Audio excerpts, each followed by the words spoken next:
And we welcome you back to Talk of the Town for this Friday, August 20th. I'm Gary Stevens. Third Friday of the month. This time we set aside to take up telecommunications questions. For many years, Juke would say it's time to talk to the telephone man. But when that man became a lady a few years ago, we said it's time to talk to the phone lady, and that means Ruth Gaudard from AT&T joins us via the Zoom connection this morning. Couldn't get out of Lansing, not because of snow, just because of work. But understand, we understand, Ruth. Just glad you're able to be joining us this morning. It's actually a vacation day for me. Oh, so the fireworks in Holland and the International Festival. Okay, you have your own vacation plans. We're not going to shame you on that. Thank you. But although Ruth is on vacation, she still is gracious enough to step up and answer your telecommunications questions at 616-395-1450. 616-395-1450. I don't know if I have broached this subject with you before. I may have, I don't remember.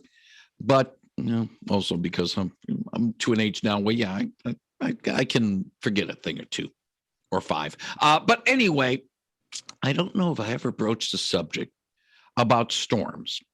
We talk about when storms go through an area where power is out. And we hear from Consumers Energy, DTE, other providers. What about, in your case, AT&T? When we have storms go through there, obviously you have the same, AT&T has the same problems too. Right. We are impacted just like any other utility. If it's aerial lines, we run the risk of them coming down just like power lines do. And even if our lines don't come down, if power lines are down, we have to have generators powering the buildings where those wires originate and terminate. If it's underground facilities, we are impacted by that also, because at some point the ground gets saturated enough, water is going to seep in through the sheath of those underground cables, and that can cause a little havoc. Typically that's when people say, well, there's a lot of static on my line, things like that. A lot of times if it's underground facilities, it might be that there is water impact. Years ago, I had a boss. I was in the outside plant world then, and I had a boss that when he announced his retirement said, I'm looking forward to watching it rain and not care. So, weather can impact anything that has wires. I can understand and empathize with your former boss about having a storm and just relaxing. Let's get to a call. Yeah. Good morning. You're on the line with the phone lady, Ruth Gaudard. Good morning. We happen to live in an area of Holland that had a power outage for 3 days. Both of us are elderly. We have health problems. We had no phone service. Because the electricity out, the base on the I guess you would call it a mobile phone, didn't work. We had a phone that was supposed to be plugged into the wall with that voice over internet, but still no phone service for 3 days. And that's a precarious situation with us having potential health. Well, we have bad, poor health. But it is indeed precarious. Yeah, and all the telephone companies got the legislature to agree with voice over internet, and when the power went out, we didn't have phone service for 3 days. My apologies. I I know that customers who have voice over internet, there is that possibility.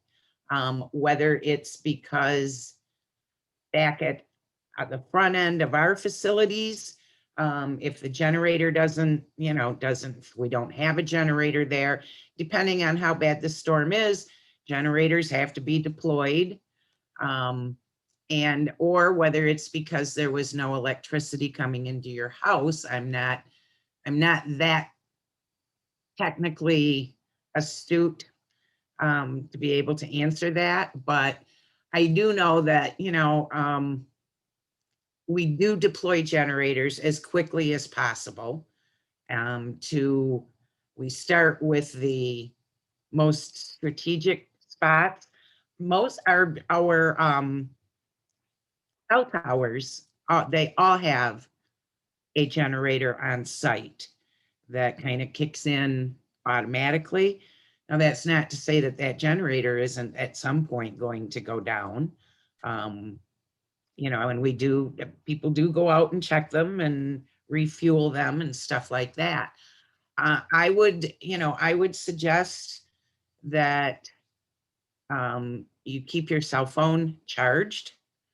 If you have a cell phone, you keep it charged, and it is not very often that a cell tower is going to go down for an extended period, depending on how severe the storm is.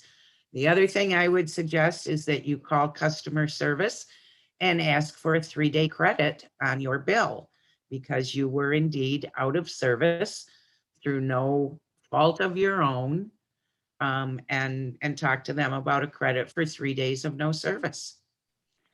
I do. The point is, I have voice over internet, and I know I worry about that also. Well, the point is, we had no phone service, and there was a potential of an emergency.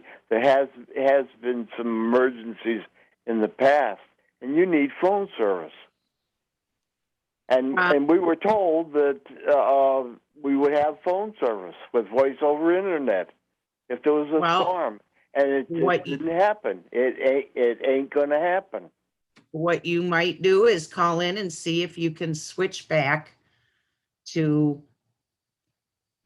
traditional landline service and not have the voice over internet. What would that cost?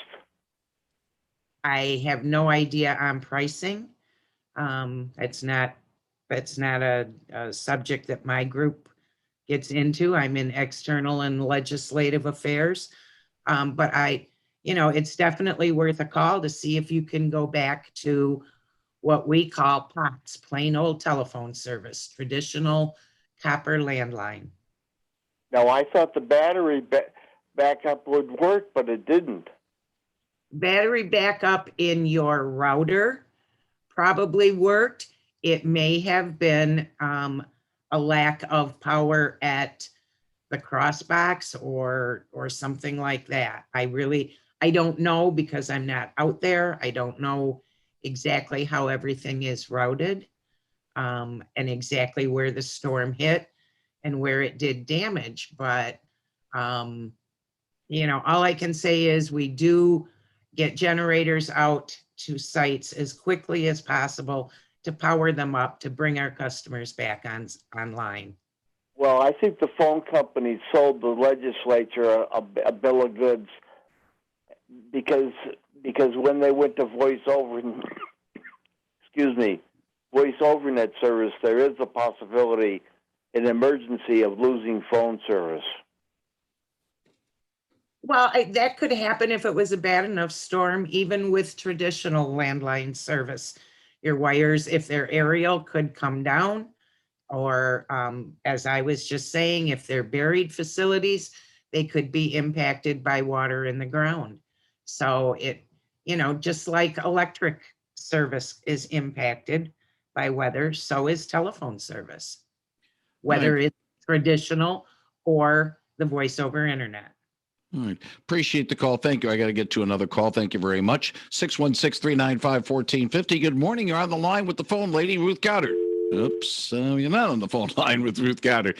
Please call back 616-395-1450, 616-395-1450. And again, the qualifier with Ruth is that some of the technical and the pricing things she can't answer, but tries to do a common sense thing. Do we see the old telegraph lines anymore, those poles? Well, yeah, definitely. Even just recently, I know over in Spring Lake, consumers had replaced some poles, and we needed to move our lines to those new poles so that the old poles could be removed. So yeah, I mean, there's still aerial. I have aerial service where I live. All my lines are aerial. Yeah, I'm just wondering Squirrels about. chew on them regularly. Yeah, the more and more, with here in Holland, they've gotten to more of the everything underground. The only thing that's up are the street lights, and everything else is Right. underground. We talked about this before about the conversion into more fiber optic lines with AT&T. And when you convert to fiber optics more off the net, they go underground. Oh, yeah. I mean, that's a goal. It is kind of a double-edged sword, maybe.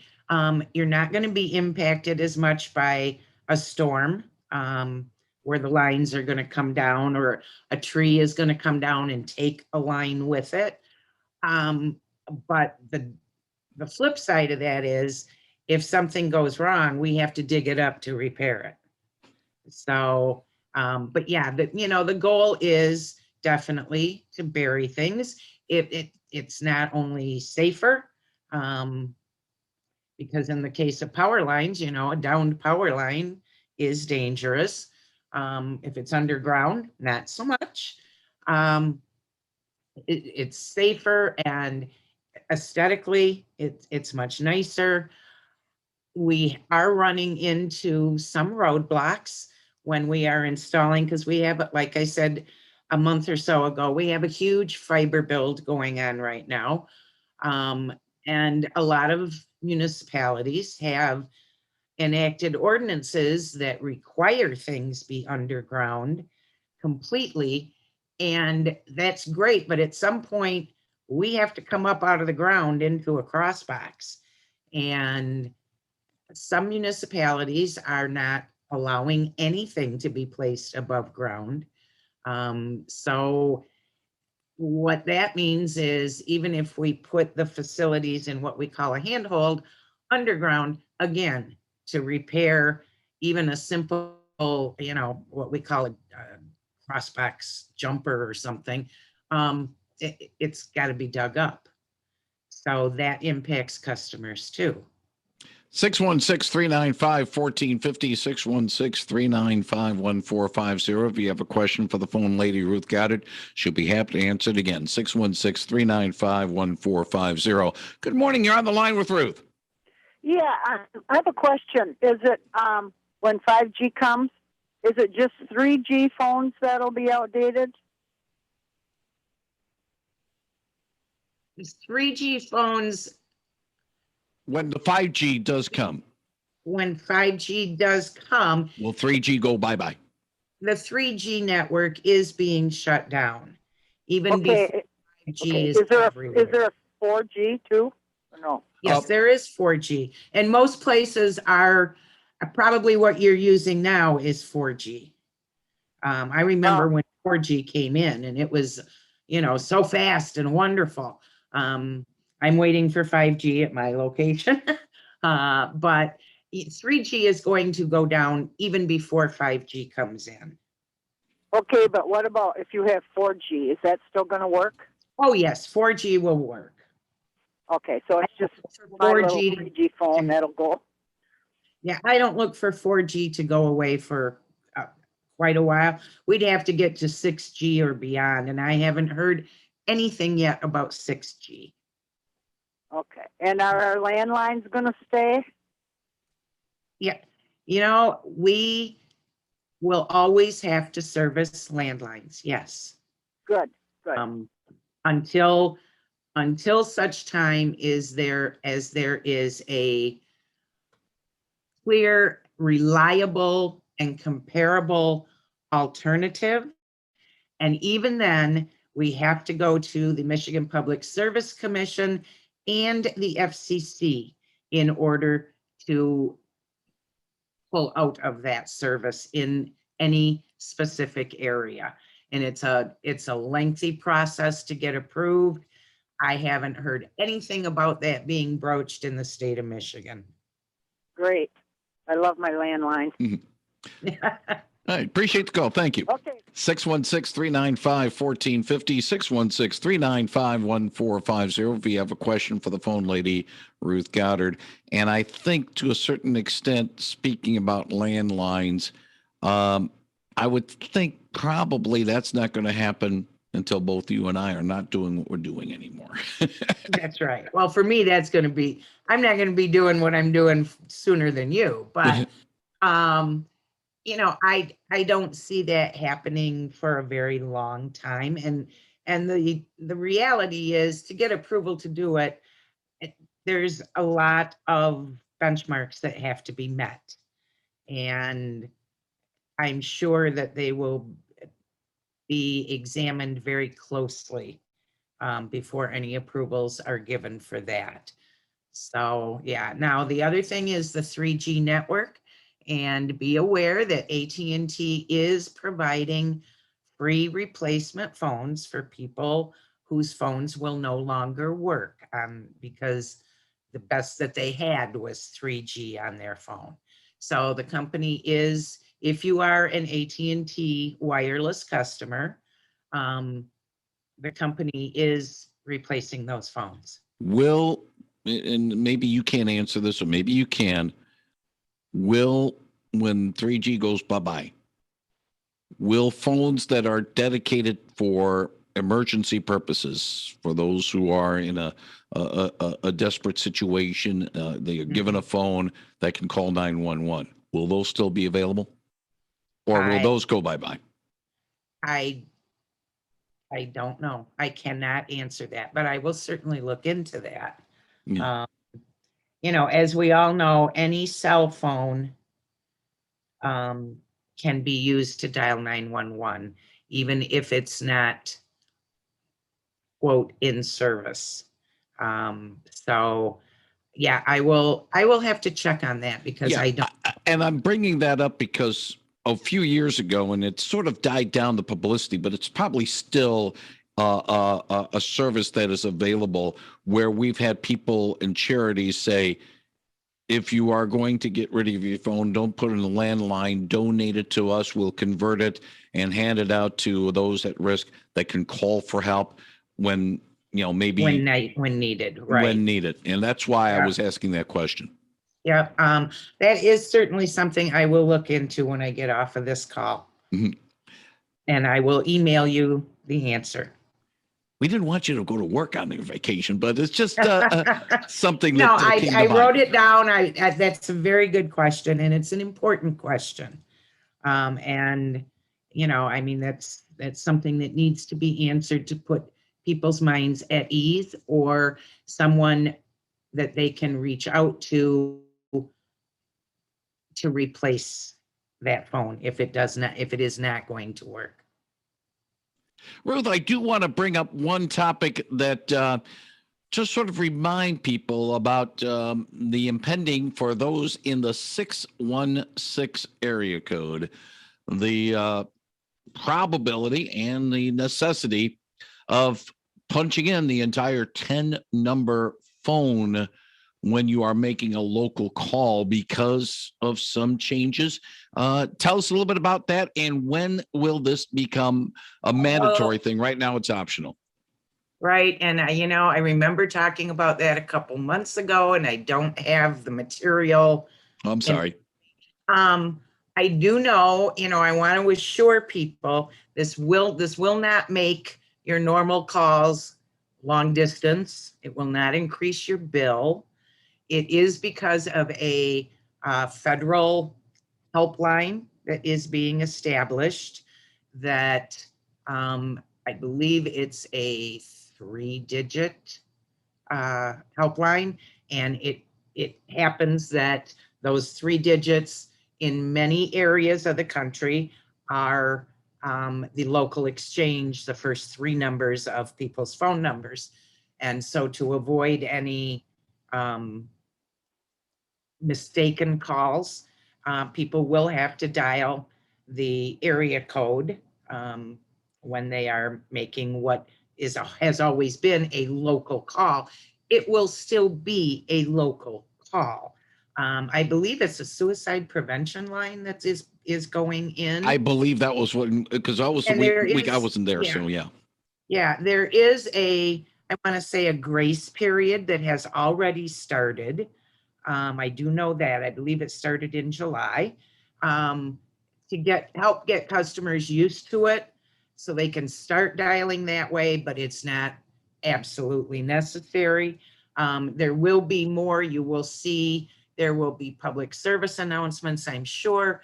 It will be on people's bills. There will be what we call a bill insert that will remind people of this. And I'm sure it will be, like I said, not only public service announcements, but you guys will probably have a couple of news stories on it also. Yeah. And keep in mind, this is for 616. Right, Not 269, which is our other exchange, in Allegan County. right. It simply depends on whether any of the exchanges in an area code start with those 3 numbers that are being used for the national outreach number. I'm sorry I threw the curveball at you, Ruth, but I wanted That's to. okay. I mean, we've been I getting a should- call or two a month on this, and I just want to sort of reassure people. That's why we say when people want to call us and talk on us on Talk of the Town, we always say 616-395-1450 because of that move. Yep, Ruth and Goddard, it is unfortunately, going to happen. just a matter of when, and we'll let you know as we go along. Ruth, we're out of time. Unfortunately, it goes by fast. Enjoy the rest of your vacation. Thank you very much for spending some time with us during your Thanks. time off. And if all goes well, we'll do this again next month, hopefully in the studio. We will. I will be there. All right. Thanks, Gary. Everybody have a great weekend. Thank you very much, Ruth Goddard on 99.7 and 1450 WHTC.